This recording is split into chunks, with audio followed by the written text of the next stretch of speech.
Pak, ini kan ada juga yang kasus polisi pakai narkoba nih Pak. Iya tuh. Malah Kapolres lagi karena itu sebenarnya waktu awal-awal seleksi tuh ada tes narkoba atau gimana nih Pak? Kok bisa lolos? Kalau atau yang gimana? tadi dalam tanda kutip menyakiti masyarakat, ini berkelompok sama penjahatnya. Itu dia. Ini kayak gitu. ini kayak sebenarnya udah rahasia umum ya.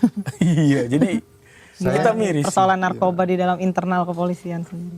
Saya nanti takut dibilang munafik sosokan enggak. Ya.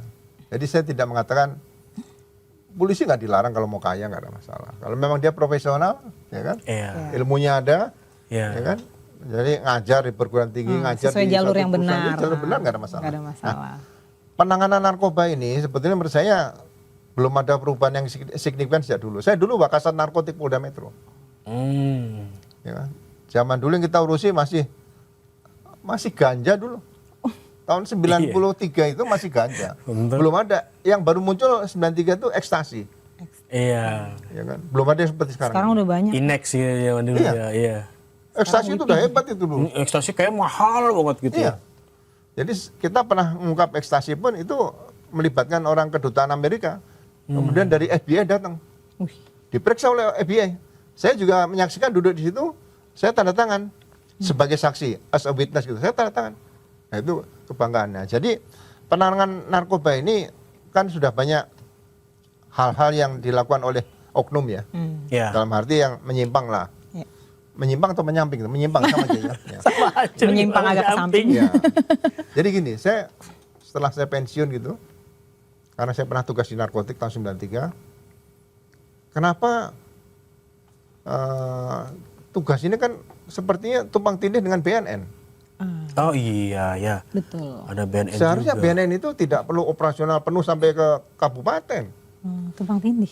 Polisi kan sudah ada yang menangani dari mulai Polsek ada polisi, Polres ada polisi, Polres, ya. Polda ada, Mabes ada, ya kan?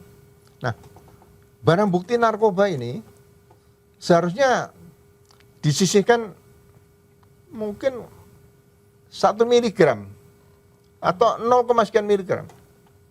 Tapi begitu dapat misalnya 1 ons atau 1 kilo, ya setelah diperiksa di laboratorium forensik, sisanya langsung dihancurkan pakai insenerator. Jangan ada di upacara pejabat nanti ditaruh semua disiram dibakar, jangan. Biasanya gitu kan Pak. Ya, jadi disaksikan pejabat-pejabat, ada dari mungkin ada dari BNN-nya, kemudian dari bupati, ada dandim situ. Disaksikan, dites nih. Masih asli, langsung dihancurkan.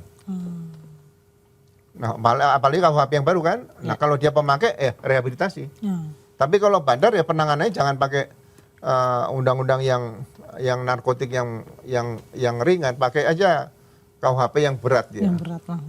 Gitu. Jadi dia bisa dikirim Nusa Kambangan kalau itu bandar. Ya. Tapi kalau pemakai itu tadi tidak ada barang bukti yang disimpan di penyidik. Gitu loh. Jadi polisi pasti ketakutan nyimpen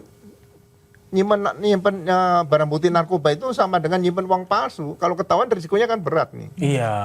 Ya, di situ. Jadi harus dihancurkan saat itu juga. Jangan nunggu waktu disimpan di laci atau di lemari.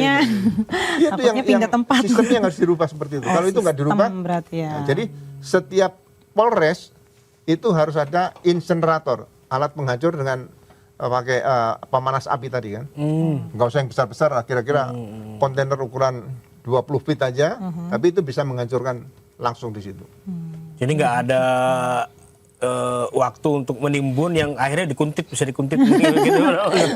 Ya kenakalan ya zaman saya juga ada polisi-polisi yang nakal, ada seperti itu. Jadi 93 tuh tugas di bagian Satuan Reserse Narkotik.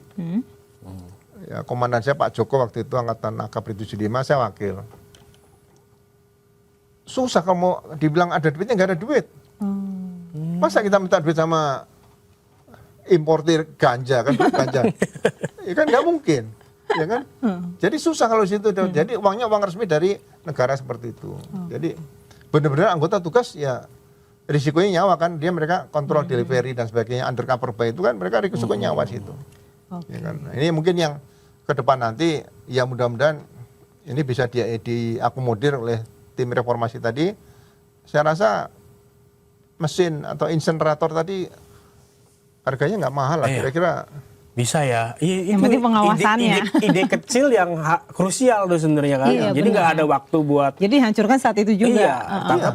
Begitu inkrah kasusnya gitu kan langsung aja ber Begitu gitu kan. terbukti diperiksa, udah sisakan 0, sekian miligram, habis itu lainnya hancurkan. Oh iya, buat bukti di buat pengadilan bukti, ya. iya. Ambil berapa miligram buat bukti, sisanya hancurin semuanya. Iya, nggak usah Tanpa nanti basa-basi, tanpa satu nunggu. tahun dapat sekian ton. Lu ngapain tuh Oh disimpan? iya. Emang disimpan bisa tetap asli jamin kan belum tentu. Iya, jadi Apalagi jadi biasanya tuh rilis tuh di belakang dipamerkan. Iya kan, barang biasanya bukti, kan, satu terus ton dibakar. total gitu kan. Itu kan Nggak harus nunggu gitu ya sebenarnya. barang bukti berbahaya. Iya. Jangan iya. dilelang. Kalau dihancurkan seperti itu. Iya bener harus dihancurkan gitu. Tapi sebelum kita lebih jauh lagi, udah banyak komen Oh nih iya, kita baca Oke, komentar. Waduh. Baca dulu nih. Oke, Zoners. Dari Ed Salsi Pandera, apakah polisi itu nggak belajar dari kesalahan, mau sampai berapa nyawa warga sipil yang hilang katanya. Terus dari Hanya Sipil, caps lock on, udah marah nih kayaknya nih. Marah tuh, Helm untuk melindungi kepala, bukan melukai kepala. Terus ini nih ada Prihatinan. ada komen yang kayaknya harus dikonfirmasi nih ke Mas Sugroseno. Selain ada hashtag warga jaga warga, di kita tuh sekarang ada warga jaga warga gitu. Apakah di kalangan kepolisian ada istilah polisi jaga polisi? Contoh kecil di kasus penilangan nih, kalau anggota keluarga udah bebas aja gitu, polisi jaga Itu polisi. yang viral kemarin tuh, Iya. yang istrinya itu. Nah, ini harus di pertanyaan usil kan dari kakak kalau keluarga boleh Bardet gitu kan. Pardana. Ya. Gimana? Jadi gini, kalau penegakan hukum entah itu kejahatan atau pelanggaran ya, kejahatan ringan pelanggaran. Jadi sekarang KUHP atau KUHP yang baru kan ada restoratif justice, keadilan restoratif ya.